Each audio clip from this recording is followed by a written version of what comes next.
All I'm offering is the truth, nothing more. Have you ever asked yourself the question, what is God like? We are told to pray by turning away from the problem and thinking about God. But how are we to think about God? What is His nature? What is His character? Where is He? Can we really contact Him? And if so, how? The first and most fundamental thing to realize is that God is not just a superior kind of man. Most people would say, of course not. But my experience shows me that even today the majority of people, in their hearts, do think of God as just a magnified man, an extraordinarily wise man, a man of infinite power, but still a man. Now, such an idea is really but a projection of their own personalities, and it requires very little thought to show that such an idea cannot be true. In philosophy, such a being is called an anthropomorphic God, from anthropos, man, and morphe, form, see Webster.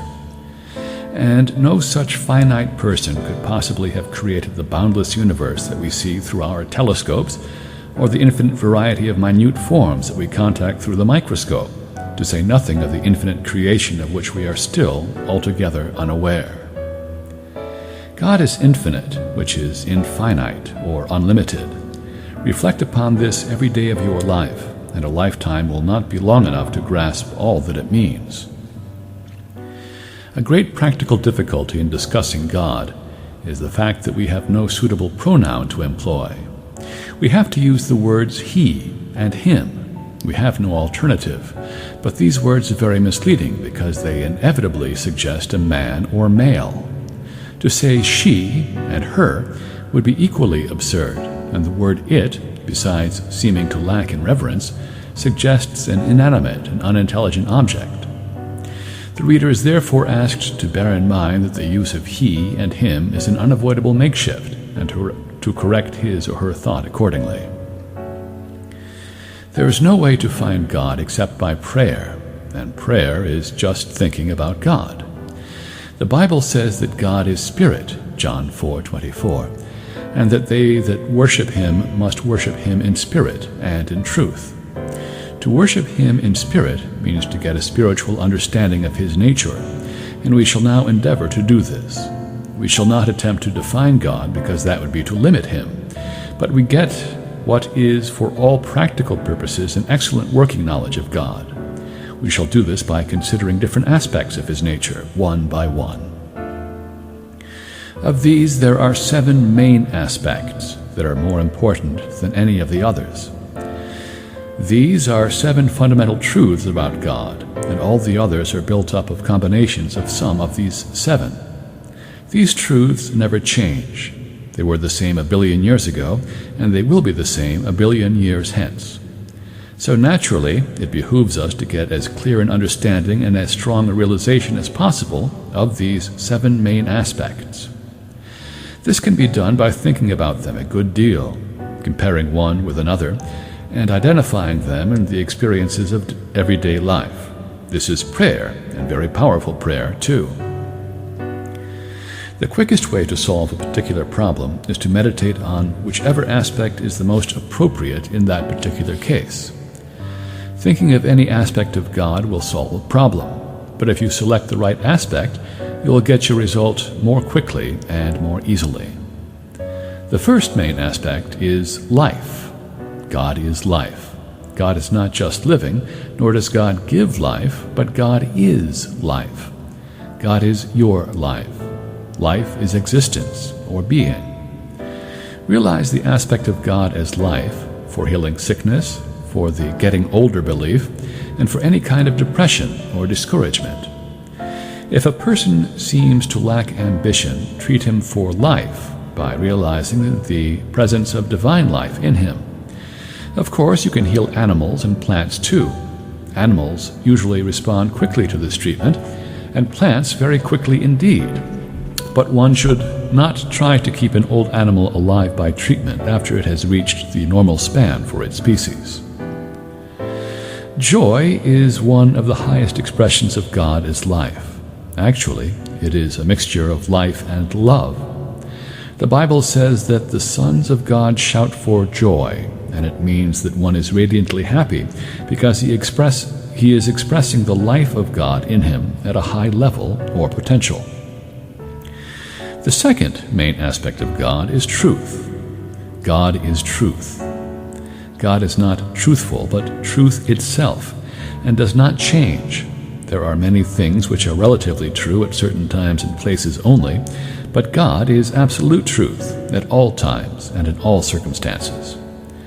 To know the truth about any condition heals it. Jesus said, "Know the truth, and the truth shall make you free." John 8:32. Truth is the great healer. You should also realize God as truth when you want information on any subject, or if you suspect that you have to deal with deceit or falsehood. If you have reason to believe that someone is trying to deceive you, think of God as truth and claim that divine truth dwells in the person concerned and is expressed through him. If you realize this clearly enough, he will then speak the truth. When you have to transact any important business, such as signing a lease or a contract, spend a few minutes realizing divine truth, and if there is anything you should know, it will come out. Realizing God as truth will save you hours of work and research in any field. You will be led to the right book or the right place or the right person without loss of time, or the necessary information will come to you in some other way. The third main aspect of God is love. God is love. God is not loving, but love itself, and it would probably be true to say that of all the 7 main aspects, this is the most important one for us in practice. There is no condition that enough love will not heal, and where there is goodwill, it is not difficult to develop a sufficient sense of love for the purpose of healing. The best way to rid yourself of fear is to realize divine love. If you love God by affirming it and meaning it more than you love your problem, your sickness, your grievance, your lack, or your fear, you will be healed. If you could feel a sense of divine impersonal love toward everyone, no one could hurt you. There is only one remedy for fear, and that is to get some sense of divine love by thinking about it, analyzing it, claiming it, and expressing it in practice. Do not talk about your prayers. Do not tell people that you are praying for such and such a thing, or in such and such a way. Keep the affairs of your soul secret. When you get a demonstration, do not run around and tell everyone about it immediately. Keep it to yourself until it has had time to crystallize. When Jesus healed people, he said, "Go away and tell no one." The fourth main aspect of God is intelligence. God is not merely intelligent, God is intelligence itself. When you clearly realize that this is an intelligent universe, it will make a major difference in your life. It is obvious that in an intelligent universe there cannot be any disharmony, because all ideas must work together for the common good. It is especially important to realize that God is intelligence, because it sometimes happens that when people outgrow the childish idea that God is just a magnified man, they go to the opposite extreme and think of God as merely a blind force like gravity or electricity. This means that they have lost all sense of the love and fatherhood of God, and such an idea is very little better than a subtle form of atheism. Indeed, this standpoint is not very far removed from the attitude of the materialist, who is usually a great believer in what he calls the laws of nature. Although God is not a person in the usual sense of the word, he has every quality of personality, except its limitation. Think of God as a loving Father, always ready to heal and comfort. Remember that God knows you and loves you and cares for you, that he is and has infinite intelligence, that he is and has all power, that his nature is perfect divine love. Turn to God today in the same way, in the same spirit, as you would have done when you were 5 or 6 years of age, but plus the larger understanding that you have since acquired. When things in your life seem to be going wrong, treat yourself for intelligence. As a matter of fact, you should treat yourself for intelligence 2 or 3 times a week by thinking about it and claiming it for yourself. This practice will make every activity of your life more efficient. The fifth main aspect of God is soul, spelled with a capital S. Do not confuse this with soul spelled with a small s, which is what modern psychology calls the psyche, and is another name for your human mind, which consists of your intellect and your feelings. Soul is the aspect of God by virtue of which he is able to individualize himself. The word individual means undivided, see Webster, and God has the power of individualizing himself without, so to speak, breaking himself into parts. So your real self, the Christ within, the spiritual man, the I am, or the divine spark, as it is variously called, is an individualization of God. You are the presence of God at the point where you are. This does not, of course, mean that you are an absurd little personal God. You are an individualization of the one and only God.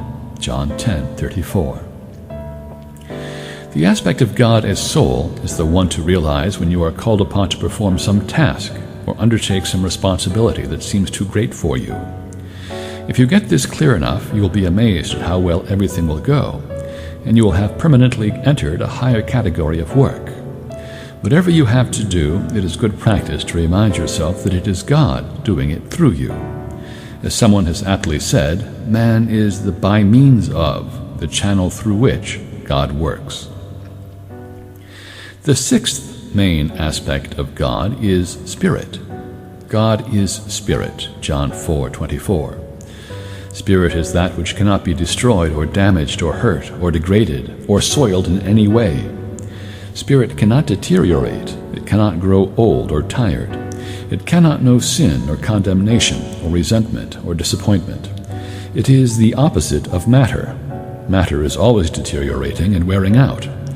This is really a splendid thing because it means that the world is constantly being renewed.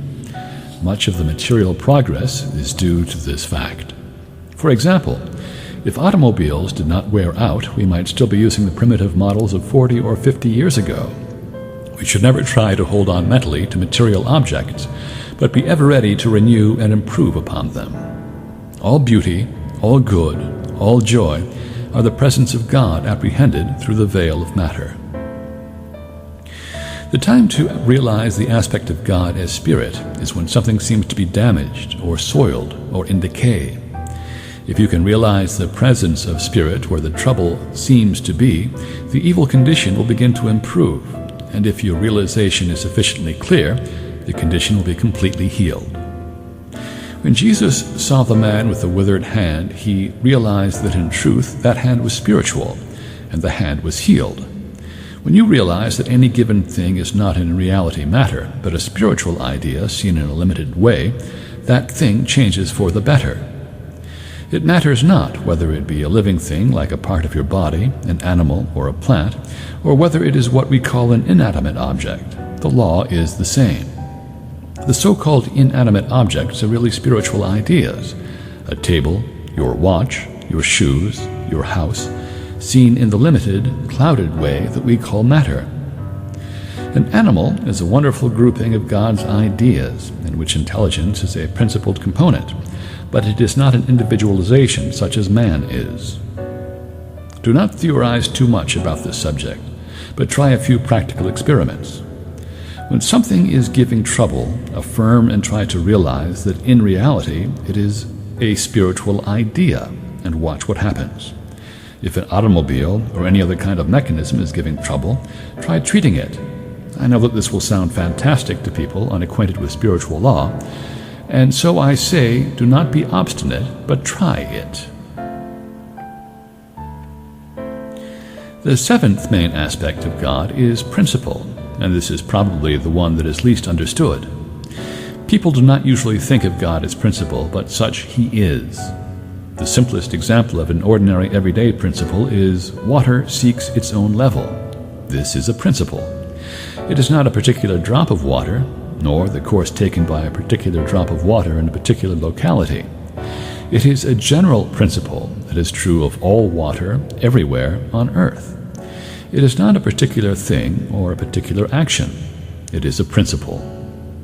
This principle, and every other principle, was true 1 billion years ago, and it will be true 1 billion years hence. principle never changes. God is the principle of perfect harmony, and God does not change, so perfect harmony is the nature of his creation. Prayer is answered because God is principle, and when we pray rightly, we bring ourselves into harmony with the law of being. Scientific prayer does not try to change the law. It does not try to bring about exceptions in our favor. It does not ask God to change the laws of nature for our temporary convenience, but it tunes us in, so to speak, with divine principle. And then we find things coming right, because in that particular situation there is perfect harmony and right action that we have not seen at the moment. So it is always a question of tuning in to God through prayer. A simple but powerful treatment is to remind yourself God is principle, the principle of perfect harmony, and therefore perfect harmony is the law of being in this case. This aspect of God, namely principle, may be used at any time, but it is especially helpful when you are feeling discouraged about your prayers and in cases where there seems to be a great deal of ill feeling or prejudice involved. In other cases where there seems to be any sense of vindictiveness or spite, such things will melt away under the realization that divine principle is the only power that exists, and that there simply is no false personality to think evil of that kind. These are the 7 main aspects of God, and one cannot really draw a hard and fast line between them. In practice, it is often better to handle a particular problem by realizing 2 or more of them. There are many attributes of God, such as wisdom, beauty, joy, and so forth, but they are compounds made up of 2 or more of the 7 main aspects. There are 2 synonyms for the word God, mind and cause. Each means exactly the same as the word God itself. God is the religious name for the creator of all things. Mind is the metaphysical name, and cause is the natural science name for God. Anything that has any real existence is an idea in the one mind, and this is the metaphysical interpretation of the universe. From the natural science point of view, we may say that all creation is the result or effect of one cause, God, and that there are no secondary causes. A cause cannot be known directly. It can be known only by its effect. And so the universe is the manifestation or effect of cause, or God, and because God is good, it must be good too.